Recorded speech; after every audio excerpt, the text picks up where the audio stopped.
That is sorry to hear.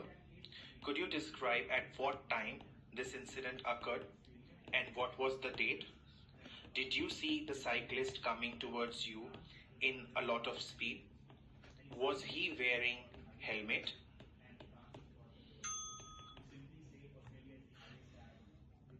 રવિ, તમે answer આપો. તે સાંભળીને હું દિલગીર છું. શું તમે મને જણાવશો કે અકસ્માતનો સમય શું હતો અને સ્થળ કયું હતું? જે સાયકલ ચલાવનાર તમારી તરફ આવતો હતો, શું તે વધુ સ્પીડમાં આવતો હતો, વધુ ગતિમાં આવતો હતો? અને શું તેને હેલ્મેટ પહેર્યું હતું? વધુ સ્પીડમાં આવતો હતો એવું બોલાઈ જાય પછી કરેક્શન બોલી નાખો. બરાબર, અહીંયા હું શું બોલીશ કે શું તે વધુ સ્પીડમાં આવતો હતો? કરેક્શન. શું તે વધુ ગતિમાં આવતો હતો? શું તેણે હેલ્મેટ પહેર્યું હતું?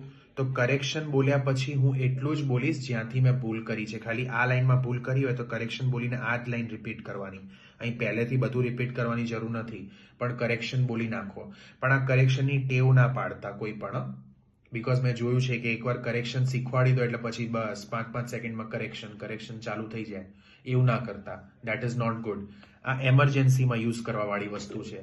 ઓકે, આપણે એક્ઝામમાં કેટલી પણ વાર કરેક્શન તમે બોલી શકો, એનો કોઈ લિમિટ નંબર નથી કે ભાઈ હું કેટલી વાર કરેક્શન બોલી શકું, પણ દેટ ડઝન્ટ મીન કે હું એનું એક્સપ્લોઇટેશન કરું અને દર 5 સેકન્ડમાં બોલું. ખ્યાલ આવ્યો? તો લખી નાખજો આ. બટ આમાં ભૂલ જેન્યુઇનલી થઈ ગઈ તો કરેક્શન બોલી નાખો. એ પછી આપણે આપણી જાતને બચાવવું પડે instead of speaking it twice.